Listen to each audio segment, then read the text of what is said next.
to another edition of Social Media News Live. So glad that you guys are here with us again. We had a kind of a fun week last week where we did kind of a Thanksgiving episode. Grace was out traveling. So it's good to have the gang all together again. And I consider Shannon part of my gang.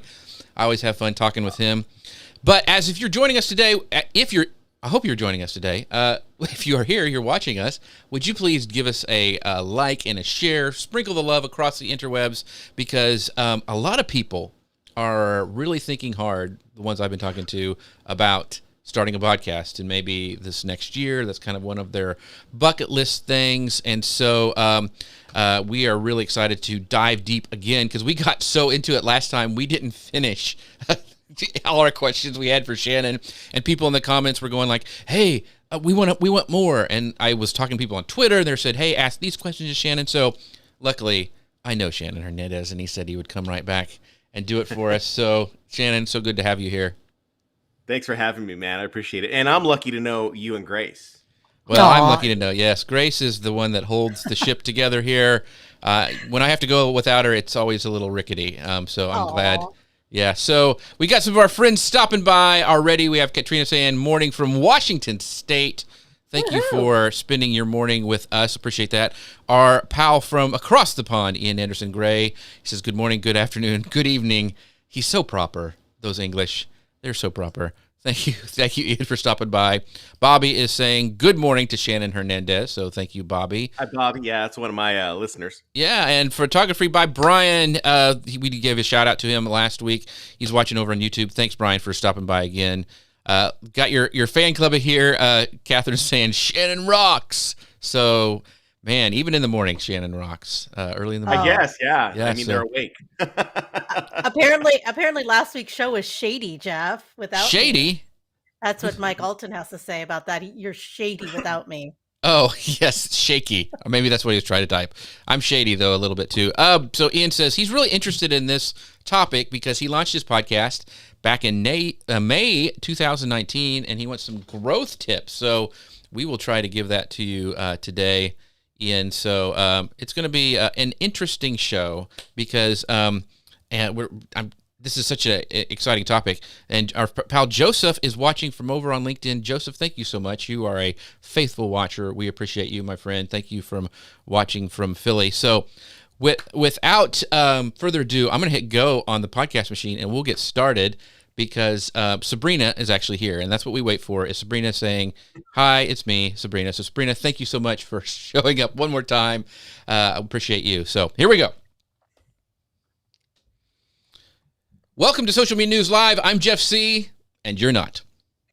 And I'm Grace Duffy, and this is the show that keeps you up to date in the world of social media. And today's show, I'm so excited.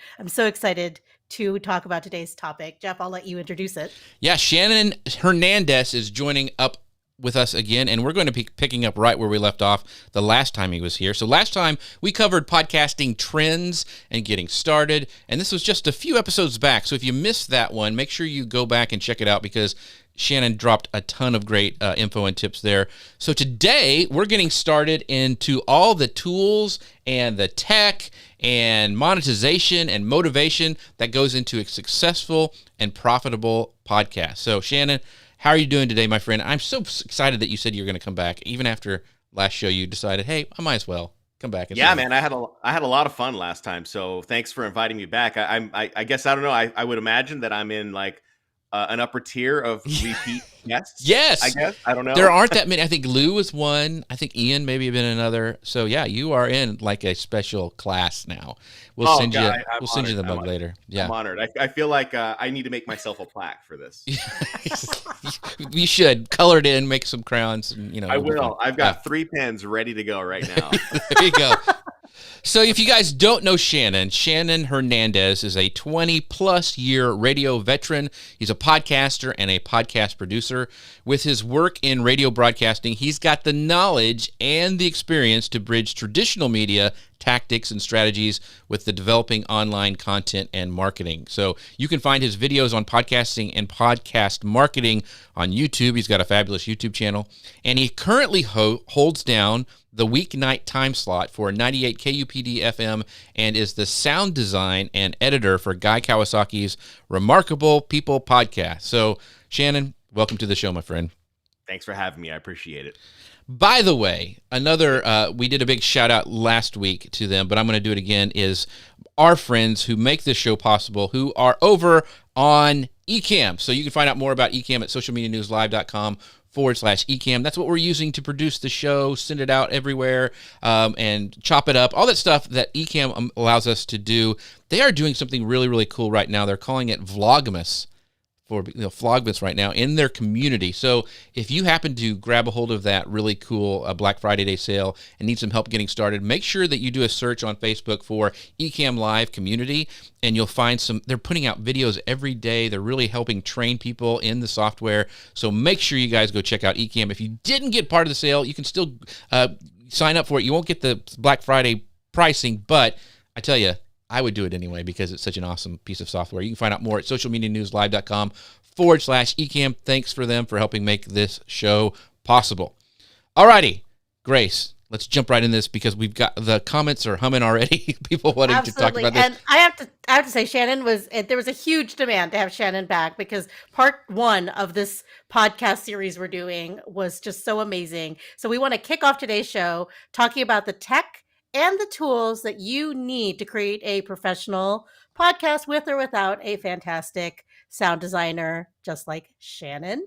So, Shannon, can you give us your tips on the best podcasting tools for getting started? So let's start with the equipment, like mics and audio recording. What do you recommend as far as mics and recording this beautiful audio that we have going here?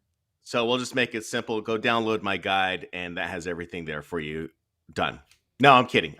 No, you do have a guide. It's great. And they can find that. Isn't it on shanman.com? Can't you find it there? Yeah, it's on the shanman.com, so you can go on over there. But I mean, for those who are watching who don't have time to download that guide has basically the equipment that, if you're looking to get started, especially if you're a business podcast trying to get started and wanting to get started into the new year.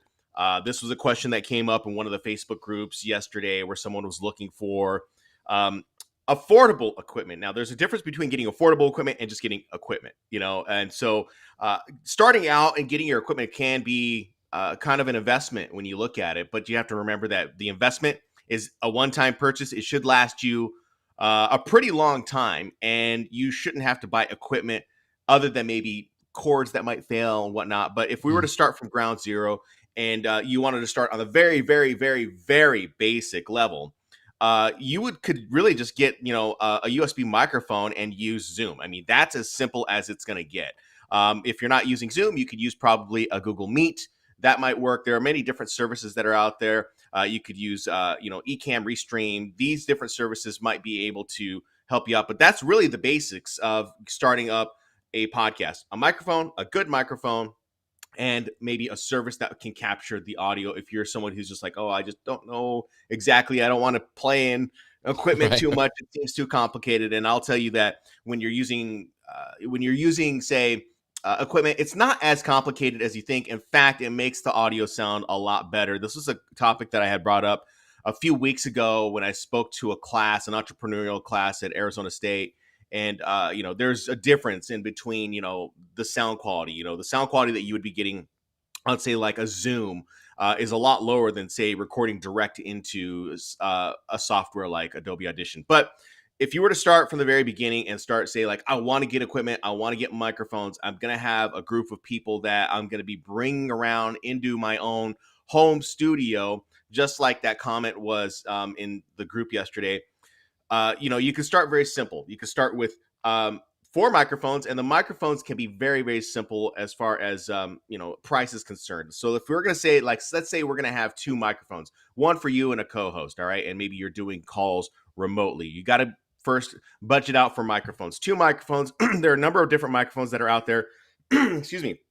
There are the AT2100X. Those are 2 great microphones that you can use. They're USB capable, or you could use a short SM58 microphone. They're about the same in price. About the quality is great on both of them. The only thing I think you would have to worry about with the AT2100X is that it may malfunction at some point, but so might the SM58 too. So just know that the equipment will sometimes bug out on occasion, but I've had the same equipment for years and it hasn't bugged out on me. And then anytime I have to buy something brand new, it's not like it's a major investment. That's like maybe once every 10 years. So it's not something that is major.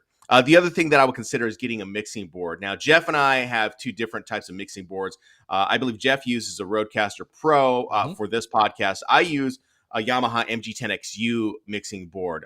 That's a live mixing board. In fact, when I first started podcasting, I was using the analog version of that mixing board. So this mixing board that is upgraded is now USB capable. So I can record directly through that mixing board from my microphone to that mixing board into my recording software, which would be Adobe Audition. But you could use it also on Zoom calls. You could use it on StreamYards. You can use it on Restreams. You can use it on just about any service that is out there. Other things that you would probably need, you would need to get some cords so that you could plug in your microphone into those mixing boards. And then a couple of other things, you might need to get some mic stands or maybe even some mic booms, and you're pretty much good to go. So when you think about that and you think about the pricing behind all of that equipment, it's really going to vary and it's going to depend on your budget. You just have to remember that you're going to purchase this once. It's a one-time purchase. And that would be good for you. Some things I would recommend that you stay away from, and it's not that I don't like the products, but they just are. I would say that they're just not suitable for podcasting. There are podcasters out there who try to do a lot of things on the cheap. All right. And so when, it's just my opinion that you stay away from things like the Focusrite, that, it's a little box. People say, oh, that's perfect for podcasting, but then they want to do, and they want to advance into more things. They want to advance into doing live streams. They want to advance into mixing in more sound, and that box just won't do it for you. It won't have that capability for you. So I would recommend that the base level is the Yamaha MG10XU. If you want to go a step higher, then I would say go into the Rodecaster Pro. That's about, I think, $300 more. So, if you're looking for pricing, you could go download that guide on my website, and of course, it could tell you everything there. I see in the comments that one of my viewers on YouTube, Bearberg, he says pop filters. Don't forget pop filters. Pop filters are, those are optional. You can get pop filters if you want. I don't personally use pop filters, just because I know how to use a microphone.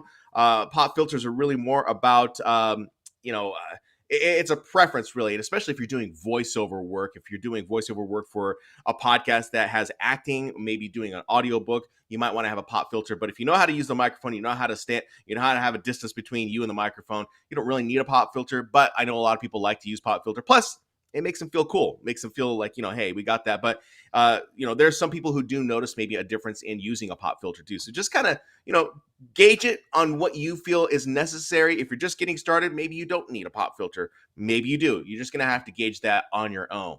And then, of course, maybe you'll need a camera. Most laptops are equipped with a camera. I use a Logitech C920 when I'm in this room. And I'm plugged into my computer. And then, of course, on my laptop, I'm just using the normal MacBook Pro camera. So those are the things that you can use when you're starting up a podcast as far as equipment is concerned.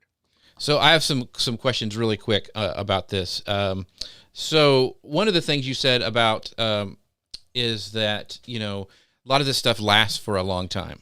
So, you told me, when I'm going to bring up, if Dustin's watching Google Plus one more time, back when I first started, you said, hey, get this Yeti, the Pro. And I did, because you're using it right there. And I used it forever until Heil was nice enough to send me this, the PR40. So, when you're investing in this, it is an investment. It'll last longer than your computer. You'll upgrade your computer before you will your audio equipment for the most part. The other thing I want to ask you about would be headphones, because how important those are. Like, when you start doing this, do you need to have, like a $400 set of Sony, cans to put on your head? What do you suggest for that? Yeah, you don't need those super expensive headphones. I know people who I work with, they're like, no, I've got to have like $400 headphones. And I'm like, I don't know why, you're just listening, but right. That's what they want. They want those $400 headphones. These headphones These are the Sony MD. What is I think they're the MDR 7506s, and these are perfect. I mean, I've been using this brand since I started in radio. So I mean, you can use these. I use a different brand at work because I had bought those at one point in time, and I was like, I'm going to use those, and I ended up just bringing these home because these sound really great. They got really good low end, and of course, they are noise canceling as well. So these run anywhere between, I think, $80 to $100. That's something that you can deal with for about 10 years. I mean, let's put it this way in perspective. The headphones that I'm using at work, I'm on my second pair of those. And I had used them and I thought, oh, I really like these, but I still had these at home. These are my good headphones, but I'm on my second pair of those. Those burned out within, God, I think within 5 years, and these continue to last. They just keep going and keep going. So, remember that some of the equipment, you don't have to buy super expensive stuff, but if you get a decent pair, you can use it. Don't use earbuds, because what happens, especially if you're doing audio through a mixing board, if you're using earbuds, those don't have the sound cancellation in the headphones. And when you get close to the microphone, you can hear feedback. And I know there's a lot of podcasters out there, they like to use the earbuds. If that's what if all you can afford, great. But it's going to create problems later on down the line. I had a call with someone a few weeks ago where we were just catching up, and she was using her earbuds, her Apple earbuds, and they were cutting in and out, and they just weren't the best sound quality. So, and she couldn't hear me. I couldn't hear her. It was more trouble than what it was worth. And she just ended up taking them out, turning the Bluetooth off, and then just started talking between me and her, or her and her camera microphone. So, just know what you're going to be getting into. If you're just going to be using, plugged in earbuds or, Bluetooth earbuds, they're not going to be the same as if you're just plugged in. Right. It's all preference, though. Ultimately, at the end of the day, it's all preference. Well, one of the things is these are just monitor headphones, but they plug into my board because I thought, oh, I'd be cool, and I'll use the new Apple iPods, and they cut out during a show, and you can't hear anything. So if you're doing an interview type of podcast, then, you don't want to have your guests, you can't hear them anymore. So it's really important, I think, to be wired for even any sort of interview thing. So the last question you have actually are what a lot of recording artists use. They use a lot of those. And so those are great to have because they fit molded to your ear, and it's really, you can get every sound basically in your ear. And these are actually they're not for really high def stuff, but they're just for monitoring, but they're like $15 at Amazon. And so if you're watching on Amazon, they're in my queue. I mean, they're really cheap. One of the questions I wanted to ask is, let's say you're really sold on podcasting. You enjoy it. You like it. You're starting to see some traction.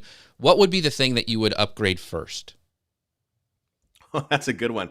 What would be the first thing that I would upgrade if I were just starting out? I would upgrade into my microphone. I mean, that's the thing. Upgrade in my microphone, and I would upgrade into my software. Software is a very important thing, I personally believe, if you're looking for better quality audio. So the question that comes up constantly is, how do I get better audio for my podcast? I'm using this, I'm using that, and I'm just not getting the quality audio that I'm expecting to get out of my microphone. So, you go into these groups in Facebook, and people will be like, oh, the Blue Yeti is trash, or they'll say the ATR 2100 doesn't work, use this microphone. What people don't realize is that when they're recording into software, they're recording into SaaS products, software as a service.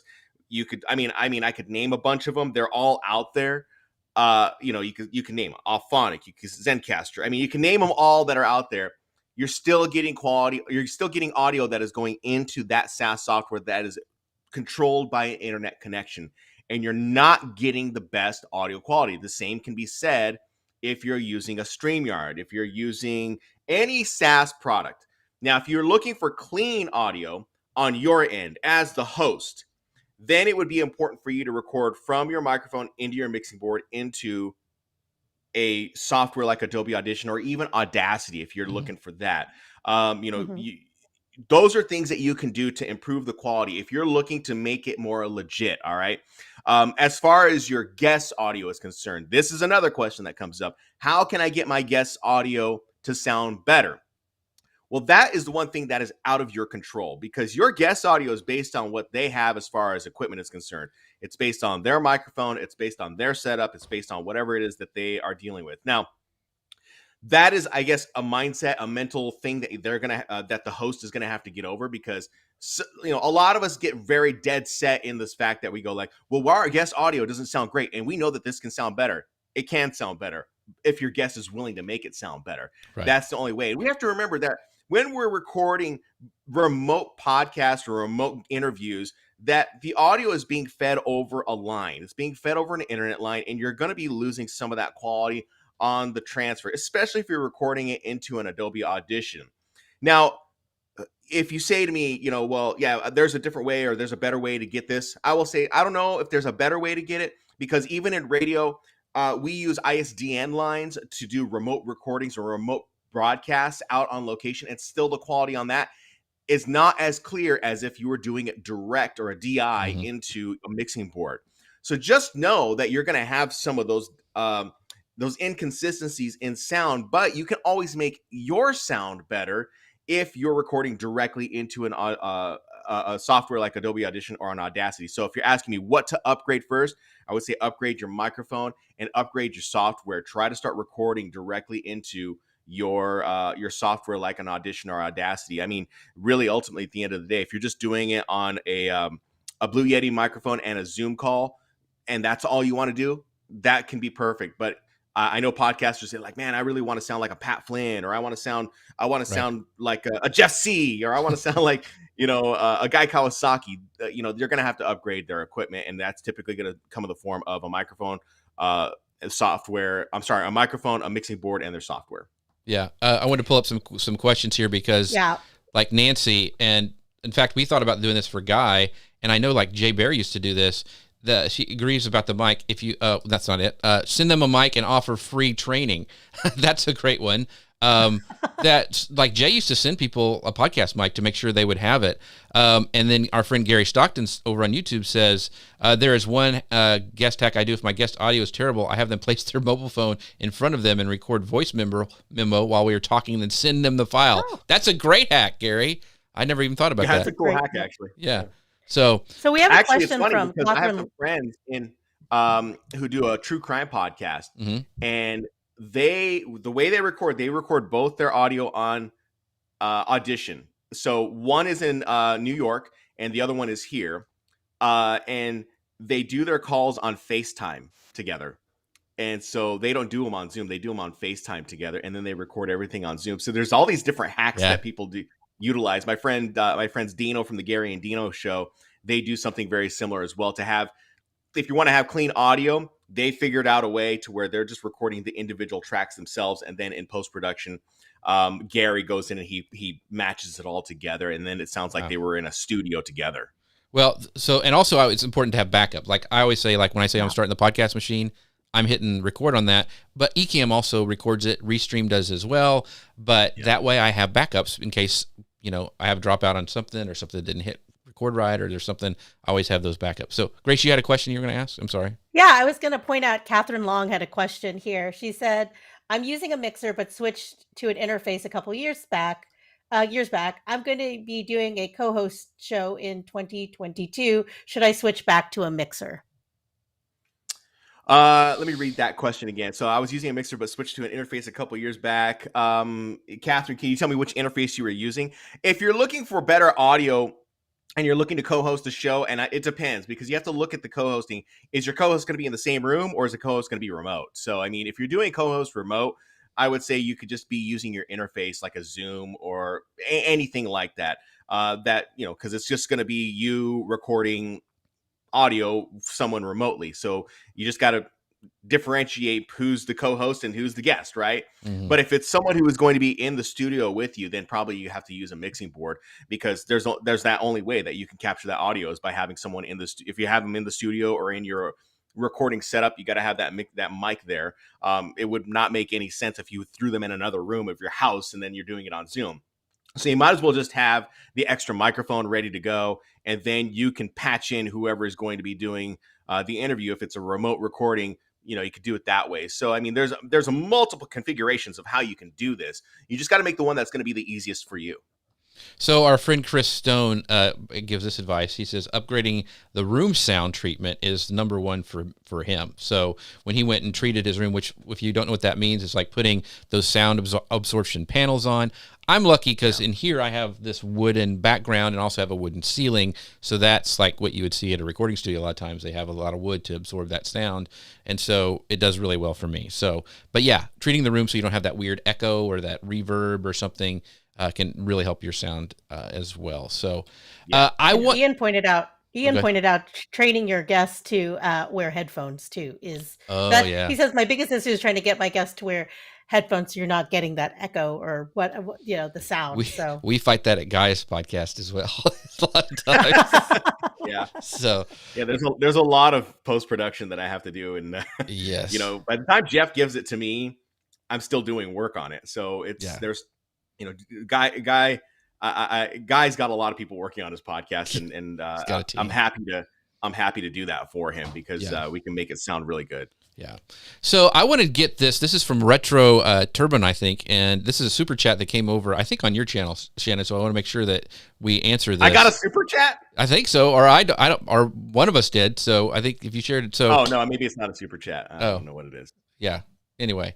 But he hasn't been plugging into social media in my episodes, but I want to start doing that. Should I do that at the beginning of the episodes or at the end for like podcast? So that is preferential. Now you can do it like how we did here in this podcast. Jeff plugged whatever he needed to plug in the very beginning, typically the highest point of listening.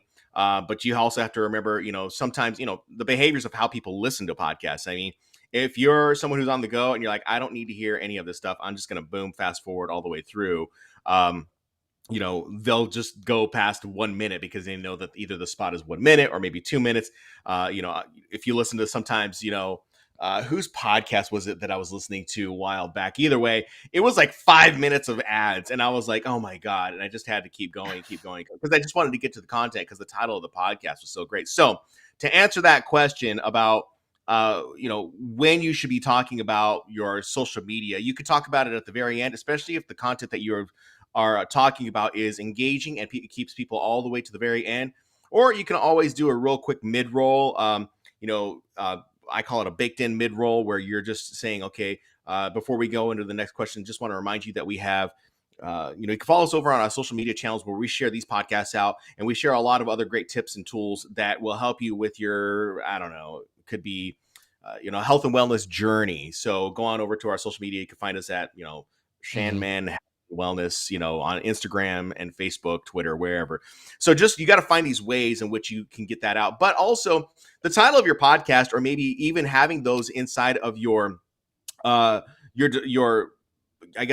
page on Apple Podcasts, Spotify, or whatever, and the links that go back to your website. Those are always great. So the way I try to avoid like over saturation of saying, go to Twitter, go to Facebook, go to this, go to that, go to that, I just say, head on over to theshanman.com. You can find all the information there, and you can find where my social media channels are. That's as simple as it can get. Plus, you do want to have a website. You want to have a home to where you can get people to go and check out what you are publishing and learn a little bit more about you. That's your storefront. That's you. If you're trying to make this thing into a business, you got to have a website. And I mean, if you're talking about, going back to your question, Grace, if you're talking about like equipment, I would almost lump having a website in there as equipment. I mean, it's almost like having equipment, even though it's software. You got to have that eventually at some point in time because people are going to want to use or learn more about you, especially if you are assisting the community in growing and developing, doing whatever. And if your website is that place where people can get that information, then you want to have that website. Plus, if we want to get into it later on down the line, we will get into that later on down the line as far as a monetization play is concerned. It really comes in handy whenever you have remarketing tags and pixels, Facebook pixels on your website as well, because you want to drive them there. This is a question that came up yesterday in a group that I was reading. Someone was asking about how do I grow my podcast and all this. And so we can get into that later at some point in time. But but it was like, can we use paid ads? And, I was like, yeah, you could totally use paid ads, but it comes at a cost. So we can get into that a little bit later. So one of the things I do want to say, just real quick about, when to put in your social media and your ads and stuff. I would, when you first start a podcast, if you are really seriously thinking about monetization, and this even goes like for other types of marketing, is you want to train your audience. So I'm getting ready to launch a new podcast. I don't really even have any sponsors, but I've put in my affiliates in there to train my listeners from the beginning that this will be monetized. So you want to think long-term too, is like where you're going to put stuff. Are you going to have it? If you're eventually thinking you're going to monetize your podcast, make something up. Audible, you could go get a thing for Audible, and that's what a lot of podcasts do, is they drop that in there. So you're at least training your audience that this will be an ad break at this time. So anyway, just really quickly. No, that's great. I mean, that is something that I've been saying for years. I mean, I should have said that, but I'm glad that you said it, Jeff. I learned it from because yeah, it's a behavioral thing. So if we were to take, what I like to relate to whenever it comes to podcasting, I'd like to relate it back to radio, because radio is basically the blueprint for what podcasting is doing now these days. So when you're jumping into a lot of these companies where there are these networks that they're doing sponsorships and whatnot, you'll be listening to a podcast and then you hear the ad break, right? So you hear this ad break.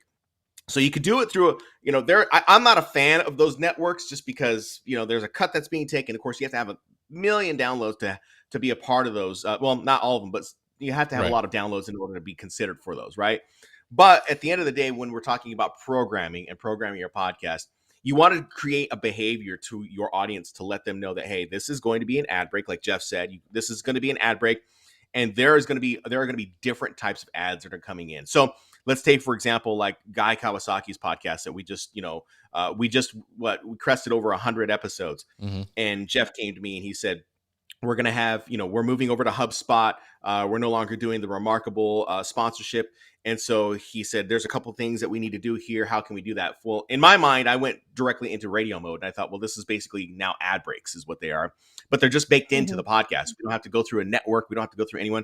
These are our own ad breaks. So when you're creating and developing a behavior, the behaviors can be from tease music to let them know that there's going to be a break that's going to be coming up. Maybe there's not, but if you listen to Guy's podcast, I always create a music bed where there's a point that is being made, and that tease music always leads into another teaser, or I guess a spoken teaser about what's coming up in the podcast in, say, 20 minutes, maybe 10 minutes, maybe 30 minutes, depending on how long the podcast is going to be. And then it breaks into a commercial break, and then we rejoin it with Guy's brand music, and then we rejoin it by saying, you're listening to Guy Kawasaki's Remarkable People. And then it goes back into programming. So I know I went a little fast in that, but if you go listen to Guy's podcast, you'll know what I'm talking about. But it's all about the behaviors, about listening to that, because then you're able to maneuver and get whatever sponsorships you want, or behaviors, or even put in your affiliates in those spots as well. So that's a good way of doing it. I don't know. Do you have something else to add, Jeff? No, that was good. So I just wanted to, since we had that super chat, kind of jump into that real quick, because I do want to go back and talk a little bit more, especially for people who are just getting started. It's confusing when they say, okay, I've got to get editing software, but I've also got to have a host. And a lot of people they think they can just host their podcast on their website. So let's talk about the best places to host. So, I teased you a little bit before the show started about talking about some of these, because you have some opinions on them, and it's really interested on them, because you have everything from, like, we use Simplecast for guys. I've used Libsyn before. There's Burberry. There's all these different podcasting hosts, and they're becoming, I love competition, because that is best for all of us. But what should we be looking for in a podcast host, which is where the audio files live, so you don't get hit on your podcast, and why that's important? Yeah. So don't do it on your website. I mean, this has been something that has been talked about for many, many years. I mean, the people who jump in and they start this thing out there go, oh, wow. What they discover is they maybe go to GoDaddy, or they do Bluehost or HostGator, and they're like, wow, I got all this space on my host, on my website, and I could just start hosting audio. They don't realize that when it comes down to putting audio on a website, there comes metadata that needs to be coded for the publication platforms. So what I'm talking about when I talk about metadata, I'm talking about the show art. I'm talking about the descriptions of the individual podcast, the description of the actual podcast overall. We're talking about now, especially with Apple and Spotify and everyone jumping into the monetization game, now there's all these little things. Do you want to contribute to, subscribe to this podcast? So there's all these little things that go into it. But the other thing that I think people need to think about is if they're thinking, oh, I need to put this on my website, is that websites will not update. If you need to update your audio, maybe you made a mistake. We do those with Guys podcast all the time. Maybe we need to change an ad out, or he said something different. He needs to change the intro. We can replace the audio without affecting the statistics of the actual download itself. So when it comes down to looking for what you need as far as hosting is concerned, do not post it on your website. Post it with a hosting provider like a Libsyn, Simplecast, Buzzsprout. I would personally, I would stay away from the free ones. I would stay away from Anchor, even though they are good for the beginning podcaster. Let's put it this way: if you're serious about podcasting, I would stay off Anchor. All right. I mean, that's in my opinion. I mean, I know there's people who have very strong opinions about, oh, Anchor is great for me. It does all these things, but I stay away from it because I look at this from a business perspective. If you're trying to take your podcast to the next level, you want to have the customer service, and you want to make sure that they have the reliability of the service that is going to be publishing your podcast. So some of the comments that come in on my YouTube channel say like, well, I tried to contact customer service at Anchor, and they keep sending me these help articles, and I can't get the podcast to update. I can't do anything like that. Maybe they fixed that now. I don't know. Maybe someone from Anchor has fixed that. I just know that because they are now a part of Spotify, they're really pushing this monetization thing. But free sometimes isn't always free because it's coming at a cost. It's coming at the service itself sometimes. So it'll work for some people. It'll work for, I guess quite a few people. But I see a lot of podcasters that are out there who are doing it, and they're just trying to figure out the game. But when you're using a Libsyn, you're using a Simplecast, Buzzsprout, whatever it may be, Blueberry, you're going to get the service that you deserve, and you're getting the updates that you deserve. Now, for me, I was using Buzzsprout for the longest time, and I think Buzzsprout and Simplecast, I believe, are the best. But there are other people who will say like Spreaker is the best. It's all based on your needs. As far as business is concerned, I use Kajabi. And I don't want to make this a big Kajabi ad or anything like that. It's just the platform that I use. It's my website platform. It's my podcast hosting platform. It's my landing page platform. It's my email marketing platform. It's the all-in-one that I use. And when I use Kajabi, it does basically the same exact thing as, say, Buzzsprout or Simplecast. The only difference with Kajabi is that with Kajabi, I am able to create, say, a paid podcast if I wanted to do that. So I can have a public podcast, and then I could have a paid private RSS feed podcast that I can send directly to my subscribers if I wanted to do that. And I'm getting a monthly subscription. So now this is where we run into the whole monetization. We jump into monetization. I would say when we think about our podcast and we think about the hosting, we have to really come and step back and ask ourselves, what is the ultimate objective of our podcast? Is our podcast to get downloads? And with downloads, what does that mean?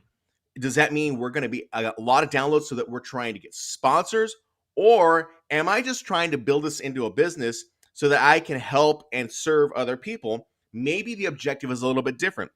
You may be doing coaching programs. You may be doing paid podcasting. You may be doing who knows what. You may have to jump into something that's a little bit different. You may have to jump into something that that is more like a Kajabi, where it's more sales driven and it's about you and your brand. But if it's about sponsorships, maybe you stick with Libsyn, Simplecast, Buzzsprout. You might stick with those.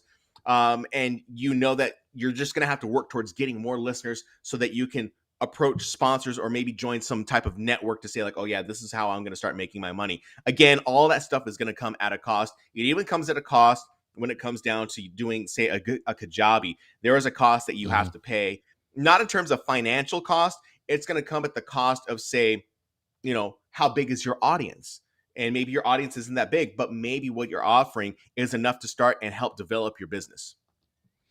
That is all great stuff. So that was a little mini course right there, folks. So that's really, because it's really important that a lot of people don't think about this. But another thing that people don't think about, and I know, Grace, you have this question, so I'll let you go ahead and ask it. Distribution. So I read a stat somewhere where there's like 66 million podcast episodes living online somewhere. I'm sure that number is growing. And according to the stat, there's like a 500,000 of those podcasts are on Apple Podcasts, which of course still growing, no doubt. But of course, there's Spotify, there's Amazon Music, there's Stitcher, there's Audible. These are all these different places.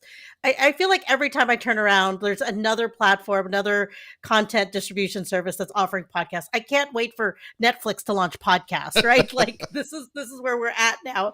And so I wanted to know, there's all these different places that you can distribute to. Can you tell us what is the submission process for getting your podcasts I guess distributed on these platforms, particularly Apple? I know Apple tends to be a few hoops. There's a lot of articles written about how to get on Apple Podcasts, but there's a lot to choose from. Tell us about what that is, what it's like to navigate this process, and how do you decide and choose where to go? So when we look at the statistics, and I mean, I'm sure, you can ask someone who's more qualified about this than I am, who does research on this. But when you look at the distribution as far as how people are listening or where they're listening, there's been recent articles saying Spotify is now, competing with Apple at the top spot of the distribution platforms. And so still, though, to this day, Apple Podcasts is the platform that most people are listening to their podcasts. I don't know, people here who might have podcasts can look at their statistics and they can see that probably the majority of them come from Apple Podcasts and Spotify. Now, how many do we need to get on, and how do we get on those? All right. So my philosophy on this is that you go where the people are. You go where the people are hanging out at the bar, where the popularity is, right? But you also want to be in the area where people there's total introverts who don't want to go to the bar. They want to go to their own little watering hole, right? And so you have to also kind of cater to them as well. But for the most part, when it comes down to the distribution process, I would allocate time for yourself to say, okay, if I'm going to have a hard podcast launch date, maybe you want to soften that up a little bit, because the process of getting on these platforms and which ones you need to be on can vary. So let's take, for instance, you talked about Apple Podcasts. Which ones do we need to be on? Well, definitely you need to be on Apple Podcasts and you need to be on Spotify. All right. So when you go through the submission process, if you use a service, I don't know, Jeff, you set up Guy's podcast on Simplecast, but I've set myself up on Buzzsprout and Kajabi. On Buzzsprout, I know Buzzsprout's got a really great service for hosting where you set up the podcast, you do all the uploading, you get your everything up and ready to go. And then they have basically all the platforms that listed on their website or on their hosting platform that will tell you where you need to be listening your podcast, with instructions included and links that go directly to the areas in which you need to submit your podcast. So that is a really cool feature of Buzzsprout. Kajabi does the same thing, but they're only listing the top podcast platforms that most people are listening, but they're still working on getting more. I have a guide where I give a list of all those. So you can get this information from different sources, right? But what happens is that you are going through and you're going to have to start submitting through the Apple Podcast process, all right? So I talked about this hard launch date, right? You set a hard launch date. You say, I'm going to drop a podcast on January 2nd. So that's when I'm going to do it. Well, we have to think about, okay, if you're going to drop it on January 2nd, are you going to drop it on January 2nd or are you submitting on January 2nd? Like, let's think about this, all right? So when you submit to Apple Podcasts, you submit and you'll get the RSS feed from Buzzsprout and you'll get the RSS feed from Kajabi or wherever, Simplecast. You'll submit that. You submit it to Apple. It may take it. I've had podcasts approved the same day, but I've also had podcasts approved 2 weeks later. Right. So it varies. So you have to give yourself some time in order to get all these podcasts approved. If you're going through Google Podcasts, I've had podcasts approved 2 days later, and then, other podcasts approved, just 5 days later. It just really all depends. Every platform is going to be a little bit different. So that's something that I think you should think about when you're going into that process of getting ready to launch. You need to have at least 1 to 2 episodes uploaded already. It used to be 3, but I think they're cool with now just having 1 or 2 ready to go. So make sure you have that ready. So I would say the process would start with, first, upload your audio and get your podcast ready to go and have them kind of hold in a holding pattern on your hosting provider. Next, go into the different syndication platforms and then learn and figure out which platforms accept the RSS feed. Some will accept an RSS feed. Others are just pulling the feed from Apple Podcasts or wherever, Mm-hmm. so you don't have to do any submission there. But Apple Podcasts and Spotify, you're going to have to really gauge, a few weeks, or maybe give yourself a couple of weeks based on the approval process of getting your podcast out into the world. So that's just Right. something to think about. And then after that, then you can start, promoting your podcast, go hog wild on it, and then start gaining some traction. But I think the most important thing is just to give yourself time. If you're going to set a hard launch date, set it way ahead, Right. so that you know that, or I would say not set it way ahead. I would say prepare for your launch date so that you can make sure that you hit that hard launch date. Yeah, so exactly. So because they could be different. Like that's one thing. And so Nancy says, she's not like an iPhone or an Apple person. She's Spotify for me for listening. And she also says that Libsyn will walk you through distributions to all the different platforms. Kajabi was incredibly easy. The same thing with Simplecast. It's really easy. Yeah. So that's one of the things I want people to understand is like, you don't have to pick where you're going to be distributed. You don't have to say, oh, should I pick Apple or Spotify? You can do them all. And most of all these platforms will walk you through the submission process. But Shannon's point, and since a lot of marketers are watching, is we always like to have a launch, campaign. The problem is it may get approved at Apple, but it's not in Spotify, or vice versa. It won't happen at the same time. So that's why Shannon was saying you have to wait till they're approved and they go live and they're being distributed. That's when you want to do your launch campaign. Otherwise, people won't know where to go to subscribe to your podcast, and some of the links won't work and all that stuff. So that's what you have to take in mind. I think there was like a lot of miscommunication many years ago where there were people saying like, this is your launch date and you got to do it, and you're going to affect the rankings of your podcast. And if you don't do that, then it's going to affect your rankings. And I'm like, I don't even worry about that, because at the end of the day, I'm in it for the long game. Right. And I know that the approval process is going to be different for everything.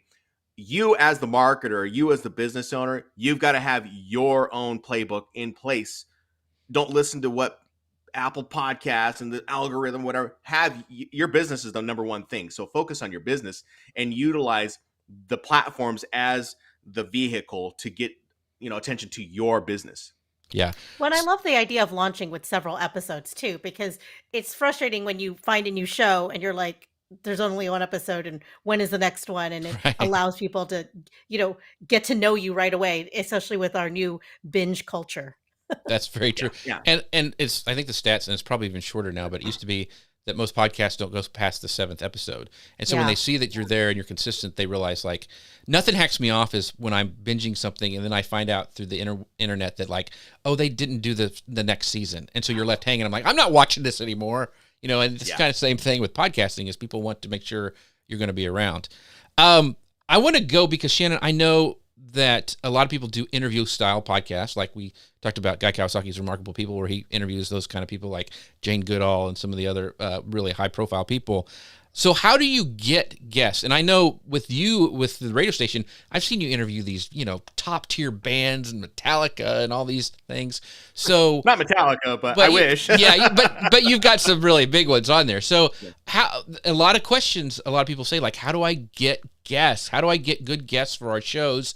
Do you have a process for vetting people? How do you find out? How do you get guests when you're first starting? I know that's a big question for people who want to start a podcast.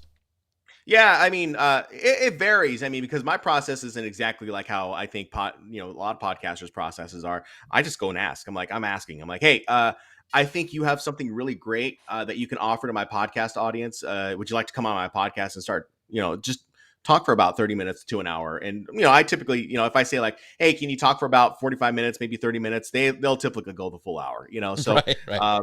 That's what ends up happening. Because if you can engage the conversation, it's great. But there are many different ways you can get a guest. So I typically, if you want to get a big guest, let's say you want to get a Seth Godin, well, you probably won't get Seth Godin unless you know him or someone who does know him. But for the most part, what I would say start doing is that you just start with your little guests, because there's a lot of people who have a lot of great talents or a lot of great knowledge that can still offer value to your podcast. And so I would start with those people. I mean, some of these people don't even have to be on the internet. They could be lawyers, doctors, fitness instructors. They could be anyone, but they still have the knowledge. Everyone has knowledge. So, you as a podcaster, you have to think to yourself, well, if I'm going to bring this person on and they don't have an audience, sometimes you can say like, that's okay. As long as the value is there, I can give it. But maybe you're looking to grow your audience. You're trying to find someone. Still, maybe you need to just start getting people to be acquainted with your style of podcasting. Get guests that don't have audiences in the beginning. You don't have to have a guest that has 100,000 people on Instagram who will follow your podcast. You don't have to do that. You're just looking for the value. And then once what happens is that as you go further down the line of episodes and you start putting in requests to people, and you say like, hey, I do a podcast that has this and that. You now have the clout to say like, I've done 52 podcasts, a year's worth of podcasts. And these are the topics that we talk about. I would love to have you on my podcast, and I would love to see if you would be willing to share some of your information and knowledge to my audience. Sometimes they'll say yes. Sometimes they'll say no. It just really depends. My process is really more about providing the value, because when people jump out of my feed, they see that the value of starting a podcast or, marketing a podcast, those podcast episodes are going to be there for people to consume. That's what I'm looking for. I'm looking for to share the necessary value to them. I'm not in the business of sharing content just for the sake of sharing content if it's going to lose listeners. That I want to share content so that I can get it out to them and it's important to them. So, figure out your own process. But I mean, I know you have a different process of how you do it, Jeff. I know you do it too, Grace. My process varies differently at the radio station. It's typically with someone who's working for the record company. It comes to us and says, hey, do you want, would Shannon like to be interviewing someone from, I don't know, Bullet for My Valentine or whatever. And I get the power to say yes or no. That's up to me, But if you're a podcaster looking to get a guest, start small. Start with the guests that, that don't have audiences. Just provide value. That's it. Yeah. One of the things on the flip side of that, like a lot of business owners, a lot of marketers, a lot of people within organizations want to be interviewed by podcasters because they have information to share. They want to promote their product or what have you. So what's an effective and reliable way to get your name out there and let people know that you're open to being interviewed without being super slimy or spammy? Yeah. I mean, that all comes down to the content development that you're going to create. I would like the bio. The bio is always a great one, but this is really now more, you're now diving into the topic of like, you're trying to sell yourself basically to these people.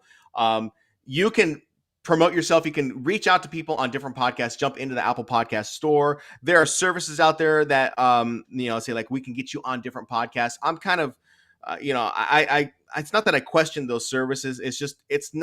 I'm just not trying to be on every podcast. I'm trying to be on every relevant podcast. So my podcast is about, or if I want to try to promote my business, I want to try and be on, say, for this instance, I want to be on YouTube channels. I want to be on marketing people's channels. I want to be on their channels to be talking about what I am promoting. If they say no, they have my information. I can always circle back. But when I'm crafting that email, I'm not crafting, like I got an email yesterday where this guy was like, hey, you want to grow your podcast? I can help you grow your podcast in 90 days and make $100,000. I'm like, God, this is so disgusting. I hate when people do that because it's false promises. Not everyone can do that. And typically what that guy's looking for, he's looking for an investment so he can make money. Whereas I'm just looking to help provide value. I'm helping to provide value where I can. Now, do I want to make money in the end? Yeah, I do want to make money in the end, but I don't want to sound so gross and salesy with that. So I just provide my credentials. Hey, I'm a 20-year radio veteran who's been teaching podcasting for the past 10 years. I edit up podcasts from small business owners, and the most recent one is Guy Kawasaki's Remarkable People podcast. Here are the links that you can go ahead and check out. I would love to be considered to be a part of your podcast and help share the knowledge with your podcast audience if you feel that it's a great fit. There you go. Right. And I get those pitches all the time that you mentioned before as well. And you can tell a lot of times they don't even listen to the podcast. They're like, this guy would be perfect for your podcast. He's a vacuum cleaner salesman. And I'm like, what? Why would what? I've gotten those in the last couple of weeks. I'm just like, I just have to start throwing them in spam. So Mike has this great comment, and I think it's really important. He goes, start building relationships today, and you'll find tomorrow's guests. And I think that's really, really important. The other thing is, and what we try to really do on this show, is we make the show about the guests. And we repurpose this like crazy, and you'll hardly ever see me or Grace more than me on those clips, because I want to make this show about the guests and their knowledge and providing value that way to my audience. And that's what I do with those clips. The good thing is is guests want to come on the show because they know that I do that, and that they know that I share them out and I try to make the show about them. So that's one way if you're trying to get guests. And when you do get those guests, make it easy for them to share the content. Restream does a really great job with that with this new pairs feature. But when you're making, graphics or whatever, make it really easy for them to share it, and then highlight them when it's over. That has probably been the best way for us to grow this show, because it just works. So yeah, absolutely. I mean, it's always about your guests. If you're the host, it's always about Right. your guests. So highlight them. I mean, make them the star. Yeah. And who are you again? Never mind. And the audience. And the audience. Yes. Jeff does a really good job of answering questions and bringing up people up too. So that is another big part of that too, is serving the audience. So speaking of serving our audience, the new dynamic. Yeah, the audience now, with the way we do things, that's the new dynamic. Yeah. Yeah. And speaking of our audience and giving them great information, do not forget about our friends over at Ecamm. See how smooth that was? You can find out more about them at socialmedianewslive.com/Ecamm. And I hope you guys know by what I said last week and throughout the show is that I love it's not just the product and the service, but it's the people there. They've got a great community. They really help you learn the software. They listen to what you guys need. And so I'm so excited they've been a sponsor for the show from the beginning. So find out more about them at socialmedianewslive.com/Ecamm. And we may have to do a part 3, Shannon. I mean, I'm telling you, we only have 5 minutes left. And we really didn't get into monetization. So so I know you get this question a lot, so let's make it really as short as possible, and we'll have you back to talk about this. But everybody wants to make money, and most of the podcasters that I know either start as a hobby, or they don't even start as a hobby. They go right into the business side of things. What's the best way for somebody to monetize their podcast? You're muted. That's the radio station in me. I mute myself. So there are multiple ways you can monetize your podcast. There's so many different ways that you can monetize. Yesterday, Grace sent me an article on the different ways you can monetize a podcast. I was like, yeah, these are all great ways. So, I mean, let's just look real quick at the different ways. I'll just kind of name some off the top of my head. There is, the donation, the subscription model. There is making money by creating products for your audience. There are courses, coaching. I mean, there's sponsorships. There's all these different ways you can monetize. And podcasters can get lost in the mix of it all. Do I have to do it all? Do I have to do monetization through sponsorships? And do I need to have a coaching program? And do I need to, there are many different ways. So this all comes back to the question, what is your business objective? What is your objective? So when I ask about what's your objective is, yes, I want to make money, but we have to ask the underlying objective. Who are you trying to serve? What are you trying to do? Ultimately, what are you trying to do? So I personally believe that it's a bad philosophy to follow if you're just doing it to make money, because if you're doing it to make money, it looks very self-serving, right? So yes, we want to make money. We want to help this become a part of our livelihood, but there has to be an exchange of something. So the exchange may be coming in the form of laughs, but like when I talked about the dynamic of what we have with an audience, it's about a guest, but now it's about, we have a live audience who's here watching.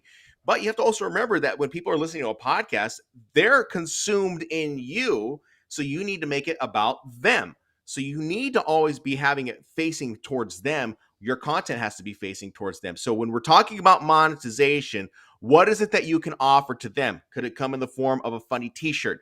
Could it come in the form of saying, hey, look, in exchange for all this great free information, I would love it if you could contribute to my podcast.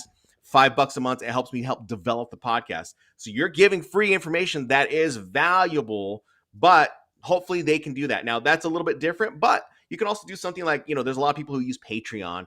Mm-hmm. And so they give a lot of bonus content. They give extra episodes of their podcast because that's what typically people want to do. I mean, you can do that.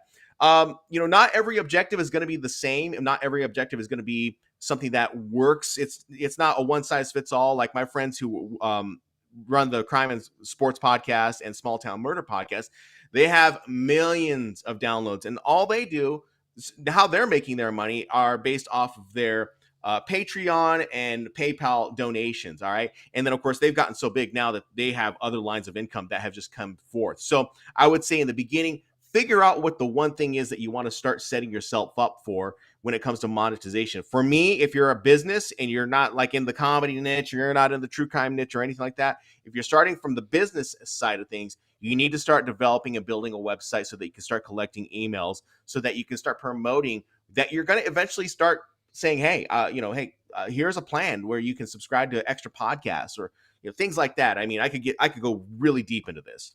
Well, you're going to have to go really deep on part 3 with Shannon Hernandez, because once again, we got so many great questions and so many awesome topics that we talked about that, you know what? You should teach a course on this, Shannon.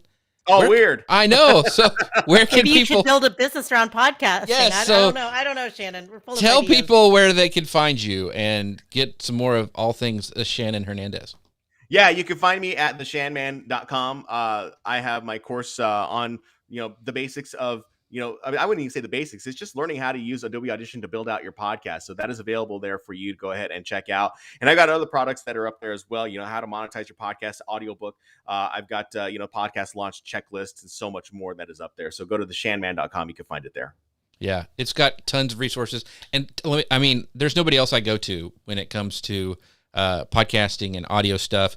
When Guy came to me about doing the Remarkable People, helping him produce that podcast, the first person I called was Shannon. I didn't even go to anybody else. It was straight there. So make sure you guys check him out. He's got a ton of great information at theshanman.com. But someone else who is equally awesome and amazing is the amazing Grace Duffy. Grace, where can people find out more about you and all things Grace?